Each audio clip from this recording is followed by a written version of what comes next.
President-elect Donald Trump is all set to be sworn in as the 47th President of the United States in a historic ceremony at the Capitol in Washington, D.C.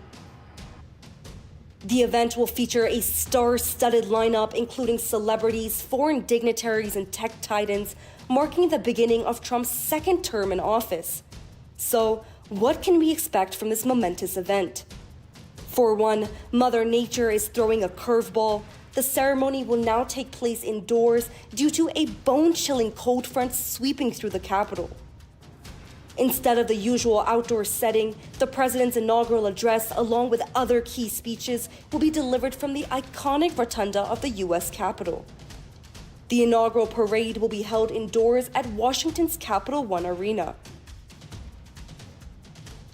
A global lineup of leaders is set to grace the inauguration, with Italian Prime Minister Giorgia Meloni, Argentinian President Javier Milei, and Hungarian Prime Minister Viktor Orbán among the prominent figures expected to attend. Chinese President Xi Jinping will not attend the ceremony, but is instead sending the Vice President as a special envoy.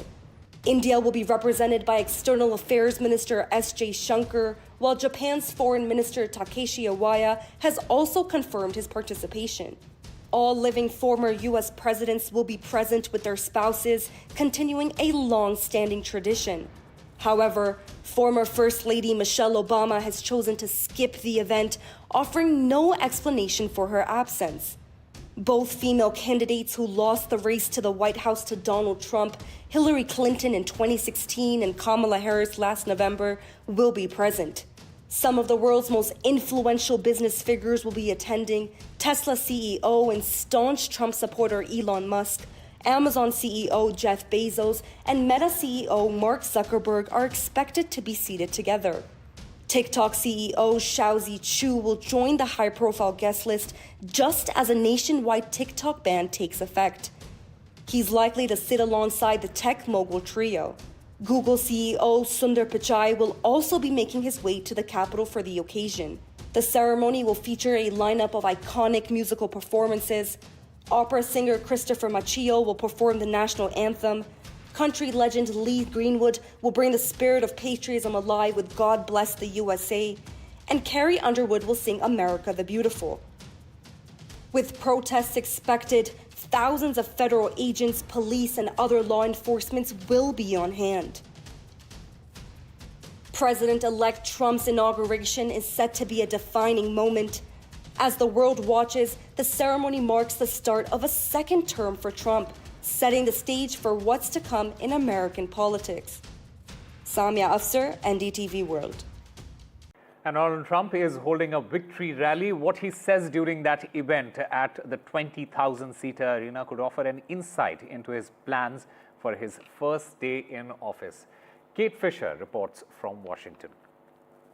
Tens of thousands of people are gathered here in Washington, D.C., queuing for hours to get into this rally, which will take place in the arena behind me, hoping to see President-elect Donald Trump and hear from him on the eve of his inauguration.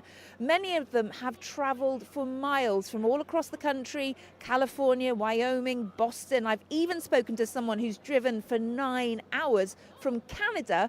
He's not even American, but he would like to be American. He wants to see Donald Trump make Canada the 51st state of the US, which is something that Donald Trump has said he would like to do. So there's a really good atmosphere here, despite the fact that these people will not be able to go and see the official inauguration ceremony tomorrow. They may have had tickets, but it's been moved inside because of the cold weather here. They say they don't mind. They want Donald Trump to be safe, and they feel it will be safer indoors. So a very jovial mood. They were hoping that they might get a preview of what Donald Trump is intending to do with his first few days in office by what he talks about in the rally. TikTok could be one of the issues. It's not currently working. The app is not working here in the US right now, but Donald Trump apparently wants to see it back in action in time for his inauguration at 12 p.m. on Monday.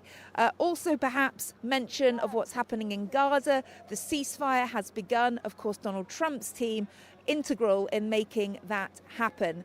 Earlier on Sunday morning, he laid a wreath at the tomb of the unknown soldier at Arlington Cemetery. Later on Sunday night, he's expected to have a dinner with donors, all in preparation for the big moment at 12 p.m. on Monday, when he will become once again President of the United States.